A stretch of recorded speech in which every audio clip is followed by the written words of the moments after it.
అధికారులతో మాట్లాడదాము.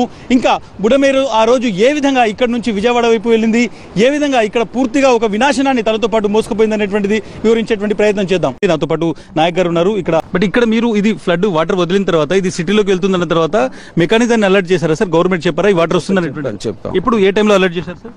మేము శనివారమే మా ఈ గారు ఎస్సీ గారు కలెక్టర్కి వాళ్ళకి అందరికి చెప్పాను. నేను కూడా ఎంఆర్ఓ వాళ్ళకి ఫోన్ చేసి చెప్పాను శనివారమే.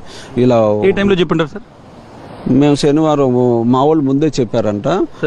మేము శనివారమే మాకు ఇక్కడ శనివారం పొద్దున్న వరకు అసలు ఏం లేవు రీడింగ్. మధ్యాహ్నానికి వాళ్ళకి ఇంటిమేషన్ చేసాం, మేము సాయంత్రం ఆపరేట్ చేస్తాం అండ్ అలర్ట్ చేయండి అని. శనివారం మధ్యాహ్నానికి మీరు ఒక అలర్ట్ అనేటువంటిది ఇక్కడ నుంచి ఆపరేట్ చేస్తాం చెప్పాము. నేను కూడా డైరెక్ట్ గా ఎంఆర్ఓకి అందరు ఫోన్ చేసి చెప్పాను. శనివారం మధ్యాహ్నం తర్వాత మీకు అర్థమైపోయింది ఫ్లడ్ వస్తుంది అనేటువంటిది, ఓపెన్ చేయాల్సి వస్తుందని ముందే చెప్పాం. బుడమేరు నుంచి శనివారం మధ్యాహ్నానికే దాదాపు 50,000 క్యూసెక్కుల నీరు విడుదల చేస్తామని అధికారులు ఒక ప్రకటన చేశారు. జిల్లా యంత్రాంగానికి అందరికీ కూడా అలర్ట్ చేయడం జరిగింది. అయినప్పటికీ కూడా అధికారులు అక్కడ ఉన్నటువంటి ప్రజలను సమాయత్తం చేయలేదు. ఆ తర్వాత అలర్ట్నెస్ అనేటువంటిది కనిపించలేదు.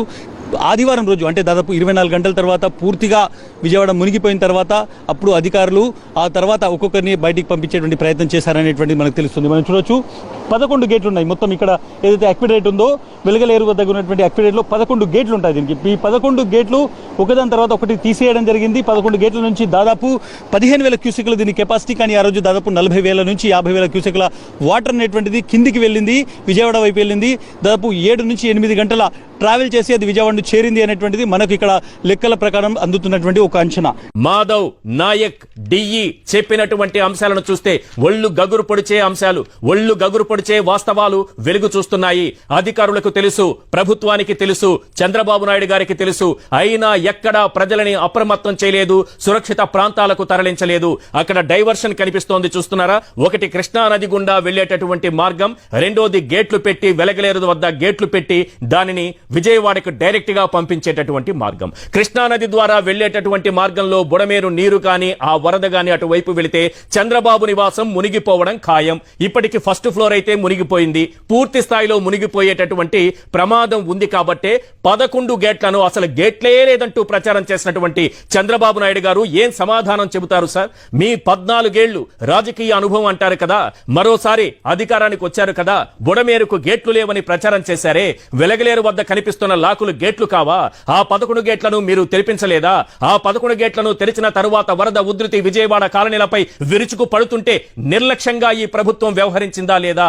అదే సమయంలో అత్యంత కీలకమైన విషయం, సీఎం, మంత్రులు, అధికారులు వీకెండ్ ప్లానింగ్. ఇందులో దయచేసి చాలా మంది అర్థం చేసుకోవాల్సిన విషయం ఏంటంటే, చాలా మంది అధికారులు చేస్తున్నటువంటి పెద్ద తప్పు ఏంటంటే, చంద్రబాబు నాయుడు గారిని భుజాలపైన వారు మోయడానికి, అందరూ కాదు కొందరు భుజాలపైన మోయడానికి కారణం ఏంటో తెలుసా? ఈ రకంగా నిర్లక్ష్యంగా వ్యవహరించవచ్చు.